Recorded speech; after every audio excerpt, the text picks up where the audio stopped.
दोस्तों, आपने पौराणिक काल की दान वीरता की कई कहानियां सुनी होंगी और पौराणिक ग्रंथ के अनुसार महाभारत युद्ध के योद्धाओं में अंगराज कर्ण को सबसे बड़ा दानवीर माना जाता है।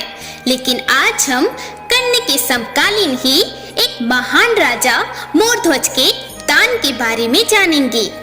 यह उस समय की बात है जब कौशल राज्य के राजा मोरध्वज हुआ करते थे। महाभारत युद्ध में विजय प्राप्ति के बाद पांडवों ने अश्वमेध यज्ञ किया।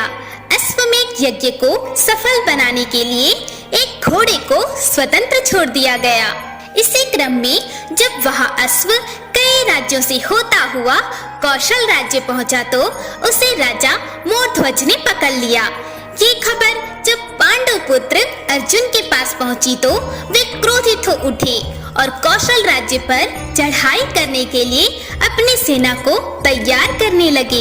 ये देख भगवान कृष्ण ने अर्जुन को रोकते हुए कहा, हे अर्जुन, क्या तुम्हें पता है कौशल नरेश मोरध्वज मेरे बहुत बड़े भक्त हैं। इतना ही नहीं, वे युधिष्ठिर के समान धर्मपालक, भीमसेन के समान बलशाली, तुम्हारे समान कुशल धनुर्धर, नकुल के समान सुंदर और सहनशीलता में सहदेव के समान है। इसलिए तुम उन्हें युद्ध में आसानी से पराजित नहीं कर सकते। भगवान कृष्ण के मुख से मोरध्वज के लिए ऐसी बातें सुनकर पहले तो अर्जुन को विश्वास नहीं हुआ। फिर उसने कहा, माधव, आप कह रहे हैं तो मैं मान लेता हूँ, लेकिन मैं मोरध्वज से मिलकर खुद उसके इस व्यक्तित्व को देखना चाहता हूँ। उसके बाद श्री कृष्ण ने कहा, ठीक है, लेकिन मैं जैसा कहूँगा तुम्हें वैसा ही करना होगा। भगवान श्री कृष्ण की बातों को स्वीकृति देते हुए अर्जुन ने कहा, ऐसी आपकी आज्ञा माधव। के बाद श्री कृष्ण ने अपनी माया से अर्जुन को एक शेर बना दिया, खुद एक ब्राह्मण का वेश धारण कर लिया। दोनों कौशल नरेश मोरध्वज के दरबार में पहुंचे।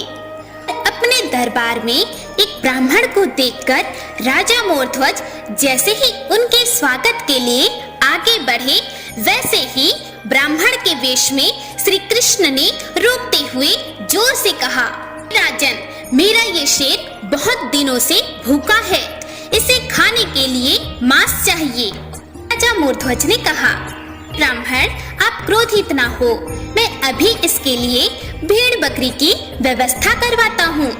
पर ब्राह्मण ने हंसते हुए कहा, राजन, ये कोई साधारण सिंह नहीं है जो भेड़ बकरियों का मांस खाए। इसे खाने में केवल इंसान के दाहिने हिस्से का मांस ही चाहिए। ब्राह्मण की बातें सुनकर मोरध्वज बिना किसी देरी के अपने शरीर के दाहिने भाग को देने के लिए तैयार हो गए। परंतु ब्राह्मण ने मोरध्वज से कहा कि हे राजन, मेरे सिंह को तो तुम्हारे पुत्र के शरीर के दाहिने अंग का मांस चाहिए। कर राजा और रानी दोनों भावुक हो उठे। राज दरबार में ये सारा प्रसंग चल ही रहा था कि उसी समय राजा मोरध्वज का बेटा ताम्रध्वज दरबार में पहुंचा। ब्राह्मण की सारी बातें सुन ली थी। उसने दरबार में आते ही कहा, हे ब्राह्मण, मैं अपना दाहिना अंग देने के लिए तैयार हूँ। सुनकर ब्राह्मण को आश्चर्य हुआ।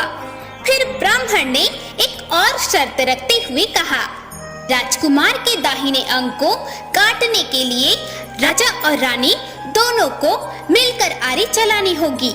श्री कृष्ण रूपी ब्राह्मण की बातें सुनकर राजा मोरध्वज ने कहा कि हे ब्राह्मण, आपकी आज्ञा सिरोधार्य है। के बाद राजा और रानी ने अपने पुत्र ताम्रध्वज को आरी से बीचों बीच काटना प्रारंभ किया। फिर ब्राह्मण ने देखा कि राजकुमार ताम्रध्वज के बाएं आंखों से आंसू बह रहे हैं। ते क्रोधित होकर ब्राह्मण ने कहा, मेरा सिंह रोते हुए राजकुमार का मांस नहीं खा सकता। सुनकर राजकुमार ताम्रध्वज ने कहा, हे ब्राह्मण देव, मैं रो नहीं रहा, ये तो मेरा बायां अंग इसलिए रो रहा है कि वो कितना अभागा है कि वे आपके काम नहीं आ सका। राजकुमार के इतना कहते ही श्री कृष्ण और अर्जुन अपने वास्तविक रूप में आ गए। भगवान कृष्ण ने राजकुमार पर अपना हाथ फेरा, जिससे राजकुमार के अंग पहले की भांति ठीक हो गए। और इसके पश्चात मोरध्वज और रानी को श्री कृष्ण ने आशीर्वाद दिया। फिर कौशल नरेश ने अश्वमेध यज्ञ का घोड़ा अर्जुन को लौटा दिया, जिसके बाद श्री कृष्ण और अर्जुन वहां से हस्तिनापुर के लिए प्रस्थान कर गए। दोस्तों, महाभारत काल में जहां पर ये घटना घटी वह स्थान आज भी आरंग के नाम से जाना जाता है और माना जाता है कि आरी से आधे अंग को काटे जाने के कारण ही इसे आरंग नाम से जाना जाता है। ये जगह छत्तीसगढ़ के राजधानी रायपुर से लगभग 45 किलोमीटर की दूरी पर स्थित है। हर हर महादेव।